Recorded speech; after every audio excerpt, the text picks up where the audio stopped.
Okay, so last lecture में हमने पता तक किया था कि why carbon is not considered as a semi conductor element. Why जो ग्रुप 4 के अदर एलिमेंट्स हैं, these are your germanium and silicon, they are behaving as a semi conductor materials. तो सेमी कंडक्टर मटीरियल्स, इसके बारे में आपको बता दिया था। आगे देखते हैं, ये फॉर्मूला भी कवर इसमें हो चुका था।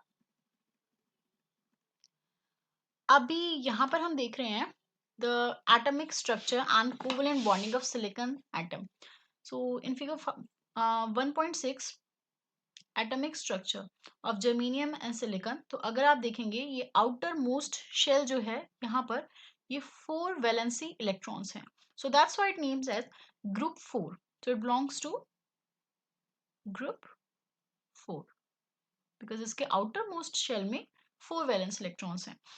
सो अगर यहाँ पर हम देखेंगे इसका क्रिस्टलाइन स्ट्रक्चर, तो क्रिस्टलाइन स्ट्रक्चर में क्या हो रहा है, एक सिलिकॉन या germanium whatsoever the element you want to prefer you can use.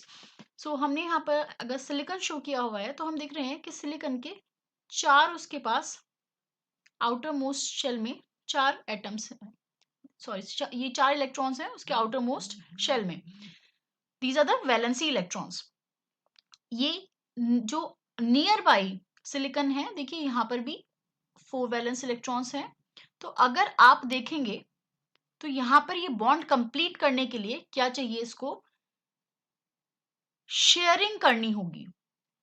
इस तरीके से शेयरिंग की है इलेक्ट्रॉन्स के साथ, जो उसके नियर नेबरिंग एटम्स हैं उसके साथ उसने शेयर करके अपनी बॉन्ड कंप्लीट की है। तो बॉन्ड कंप्लीट करने के लिए वो कौन सी बॉन्ड यूज कर, वो कोवेलेंट बॉन्डिंग यूज कर रहा है। कोवेलेंट बॉन्डिंग क्या होता है, शेयरिंग ऑफ इलेक्ट्रॉन्स, तो इसको बोलते हैं कोवेलेंट बॉन्डिंग। यही आपकी क्या है, शेयरिंग ऑफ इलेक्ट्रॉन्स है आपका जो बॉन्डिंग मेथोडोलॉजी यूज करते हैं आप सेमी कंडक्टर में, वेदर इट इज जर्मेनियम और इट इज सिलिकॉन।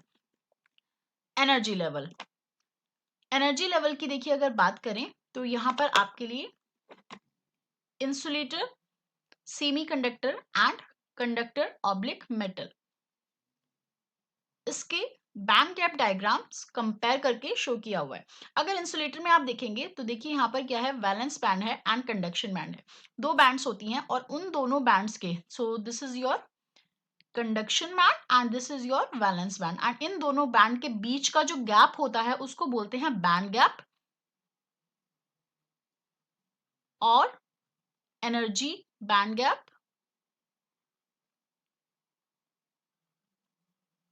और फॉरबिडन एनर्जी गैप।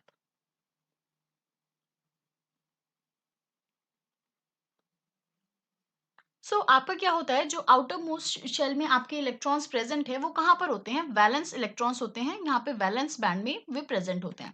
अब उनको एक्साइट होने के लिए जो एनर्जी चाहिए, उनको इतनी जितना ये गैप है वो एनर्जी चाहिए ताकि वो कंडक्शन बैंड में जंप कर सके। तो यहाँ पर अगर हम ऑब्जर्व करेंगे तो इंसुलेटर में बहुत ज्यादा, बहुत हाई एनर्जी चाहिए उनको क्रॉस करने के लिए, इतनी ज्यादा एनर्जी हम उनको नहीं प्रोवाइड करा सकते। अगर मैं बात करूं इलेक्ट्रॉनिक्स की तो मैं आपको बेसिकली 2 टेम्परेचर पे ही डील करना बताऊंगी। अगर हम किसी भी बैंड गैप के बारे में बात करें, T equals to 0 kelvin and T equals to 300 kelvin.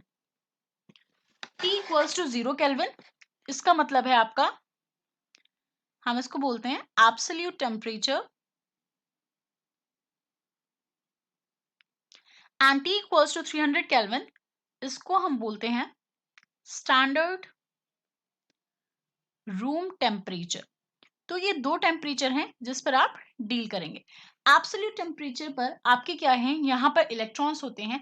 और अगर आप बात करें कि एनर्जी, जो एनर्जी हम देते हैं, देखिए बेसिकली क्या होती है, एनर्जी जो होती है, एनर्जी की यूनिट होती है जूल।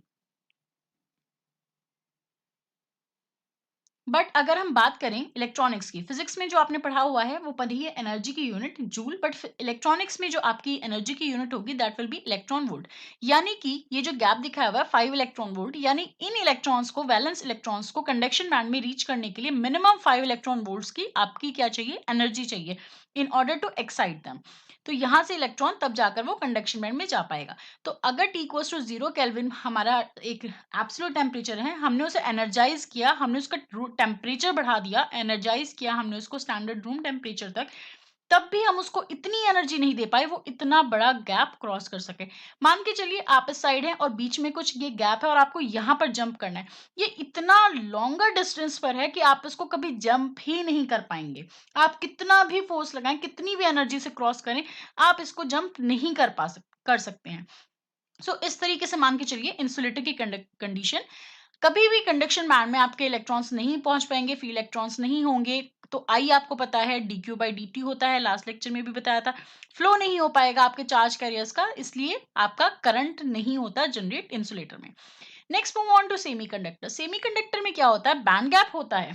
सेमीकंडक्टर में भी आपका बैंड गैप होता है, बट वो बैंड गैप कितना होता है, सेमीकंडक्टर में जो आपका बैंड गैप होगा वो कम होता है, that is around 1 electron volt.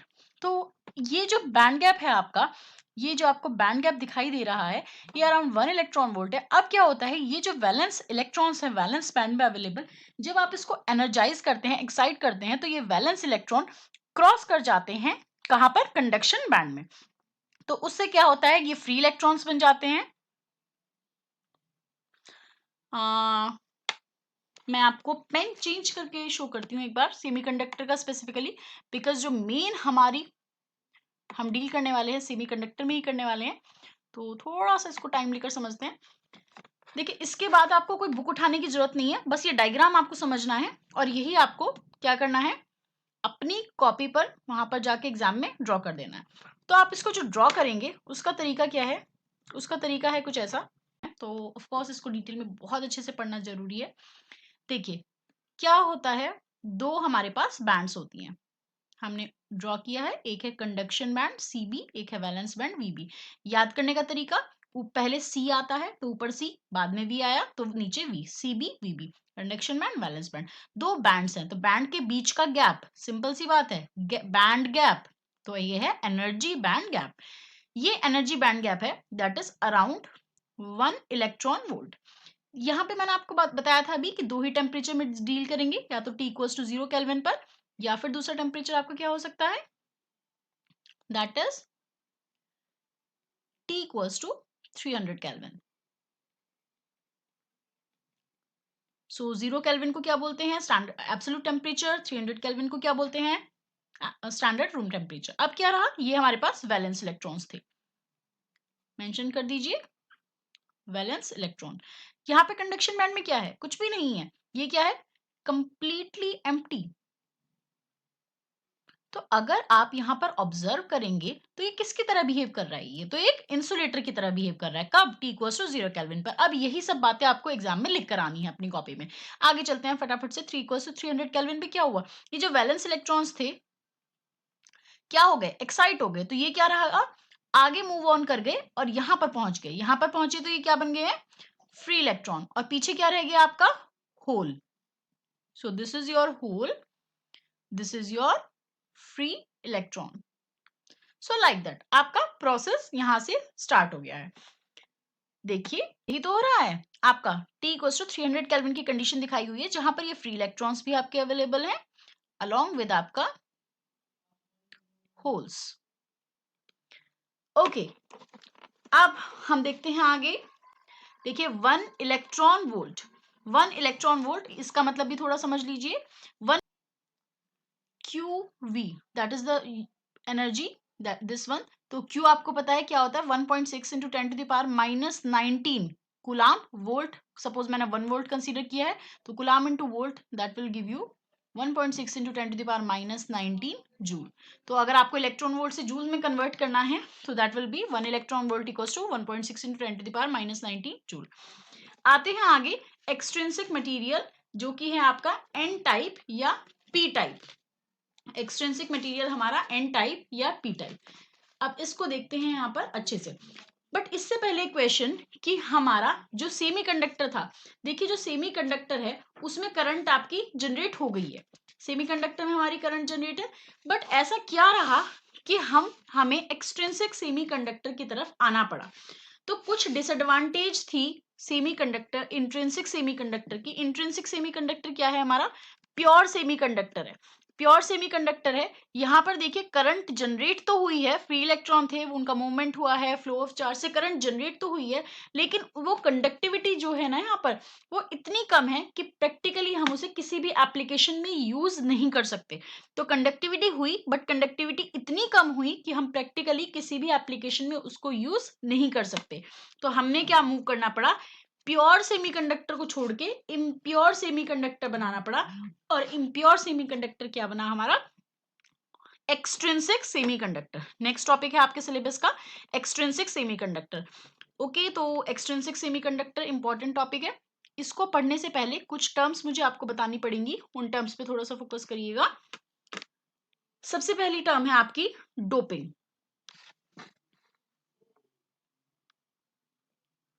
Doping क्या है, देखिए आपको क्या बताया गया है कि आपके पास क्या था, जो नॉर्मल हमने सेमीकंडक्टर पढ़ा था, एक नॉर्मल सेमीकंडक्टर जो आपने अभी तक पढ़ा है उसको बोलते हैं इंट्रिंसिक सेमीकंडक्टर या फिर प्योर सेमीकंडक्टर, वो अपनी नेचुरल फॉर्म प्योर फॉर्म में है।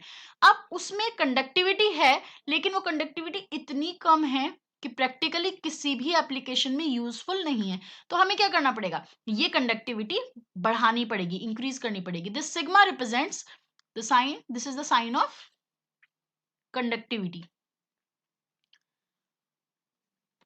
अब चलते हैं कुछ टर्म्स के लिए। डोपिंग, तो डोपिंग क्या है, इस प्योर सेमीकंडक्टर में कुछ इम्प्योरिटी ऐड करना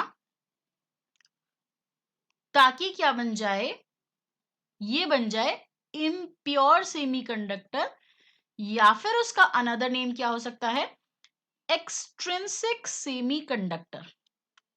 तो प्योर सेमीकंडक्टर था, उसमें इंप्योरिटी ऐड की, इंप्योरिटी ऐड करने के प्रोसेस को क्या बोलते हैं, डोपिंग। अब क्या बन गया है वो, इम्प्योर सेमीकंडक्टर। डोपिंग देखिए कुछ तरीके की होती है, डोपिंग के कुछ लेवल्स हैं, they are standard doping levels. तो वो लेवल्स क्या हो सकते हैं, डोपिंग हम मॉडरेट कर सकते हैं, डोपिंग हम लाइट कर सकते हैं, that is lightly doped, and doping हम हैवी कर सकते हैं, दैट इज हैवीली डोप्ड।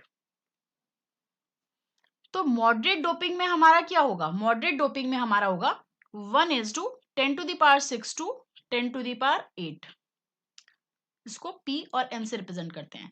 यानी कि इतने प्योर एटम्स में एक इम्प्योरिटी एटम आपने इंट्रोड्यूस करी, इतने प्योर एटम्स में एक इम्प्योरिटी एटम आपने इंट्रोड्यूस की। तो 10⁻6 से लेके 10⁸ तक अगर प्योर एटम्स है, उसमें एक इम्प्योरिटी एटम को मिला है, this is called moderate doping.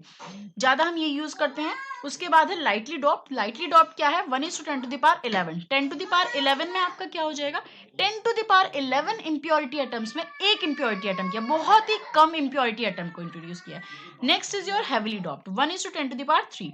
10⁻3 यानी कि 1000 प्योर एटम्स में एक इम्प्योरिटी एटम। तो देखिए कितना ज्यादा हमने इम्प्योरिटी यहाँ पर ऐड की है, this is your heavily doped.